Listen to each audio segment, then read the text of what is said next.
Central Dogma Modeling Project by Elisabeth Driscoll.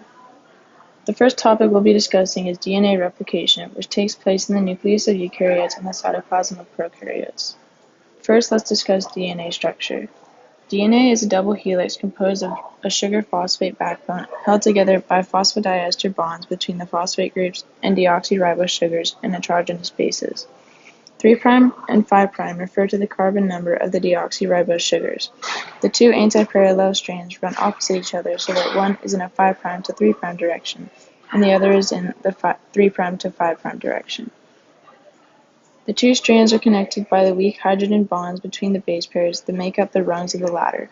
2 hydrogen bonds connect adenine to thymine, and 3 hydrogen bonds connect cytosine to guanine.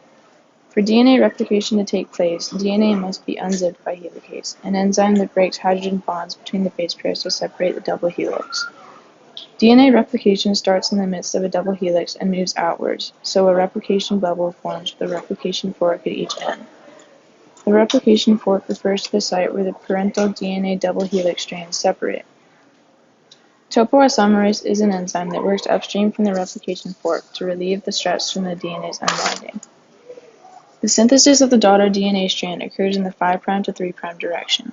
Each daughter strand must begin with a short stretch of RNA called a primer, laid down by RNA primase. DNA polymerase III extends the primer, attaching successive nucleotides with complementary base pairs to the 3' end of an existing chain of nucleotides. The strand of daughter DNA that has its 3' end pointed towards the replication fork is known as the leading strand because it synthesizes as a single continuous polymer. The lagging strand replication occurs away from the replication fork, so a new piece of DNA must be initiated at intervals and elongated until its 3' end reaches the piece in front of it. This forms Okazaki fragments, which are later joined by DNA ligase. DNA polymerase I removes the primer and fills in gaps in the lagging strand. Likewise, DNA polymerase I replaces the RNA primer with DNA in the leading strand. The final product of DNA replication is 2 identical strands of DNA, each consisting of a daughter strand and the original parental strand, which is why this process is semi-conservative. Errors in the process of DNA replication result in mutations. A substitution mutation occurs when one or more nucleotides is removed from a DNA segment and replaced with a nucleotide with a different base pair. When it comes time for RNA translation, usually only one codon is affected, which may cause the addition of only one wrong amino acid into the polypeptide chain, if it is different at all. An insertion mutation inserts an entire base pair into the DNA chain without removing any base pairs to replace. Thus, the entire DNA strand is one base pair longer. A deletion mutation is the opposite, because one base pair is removed from the strand. Deletions and insertions affect the entire reading frame when it comes to for RNA translation, because each codon now consists of a different 3 nucleotides.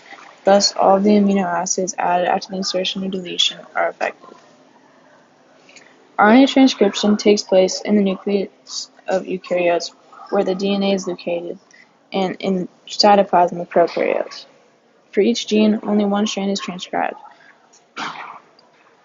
This DNA strand used for the synthesis of an RNA transcript is known as the template strand, or non-coding antisense, or minus strand.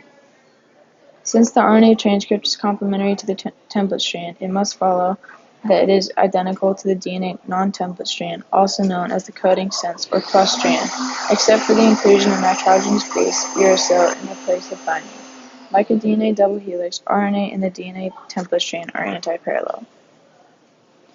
There are 3 steps to transcription, the first being initiation. RNA polymerase must read the sequence in the DNA known as the promoter, a region of a few hundred base pairs where RNA polymerase and associated proteins bind to the DNA molecule and initiate transcription. The promoter is often identifiable by the TATA box, a sequence that precedes transcription by about 25 nucleotides. Recognition of this sequence allows RNA polymerase to begin to separate out the singular strand of DNA. The next step is elongation. RNA proceeds along the template strand, synthesizing a complementary strand of RNA. RNA polymerase moves down the DNA molecule in the 3' to 5' direction of the template strand direction and builds a strand of RNA in the 5' to 3' direction by adding nucleotides onto the 3' end of each successive RNA nucleotide. Remember, the key difference between a DNA strand and an RNA strand is the presence of uracil instead of thymine and ribose sugar rather than deoxyribose sugar. The last step is termination. Transcription ends when RNA polymerase encounters a sequence known as the terminator. Once the RNA has been transcribed and this process is reached, RNA polymerase releases the final transcript and then proceeds to restore the original DNA double helix. For prokaryotes, the RNA is now ready for translation, which can occur even while transcription is taking place. However, the RNA product in eukaryotes that results directly from transcription is known as the primary transcript and must undergo some changes before becoming mRNA ready to translate. The GTP cap or 5' cap is attached to the 5' end of the RNA transcript. A poly A tail is added to the 3' end. The segments of non-coding nucleotides known as introns are removed during a process known as RNA splicing, which leaves exons behind. These exons are what is expressed as proteins during translation. From here on, the new strand of RNA is ready for translation. The last topic we'll be covering is RNA translation, which takes place in the cytoplasm of both prokaryotes and eukaryotes. Just like transcription, there are 3 steps. Initiation is the first step.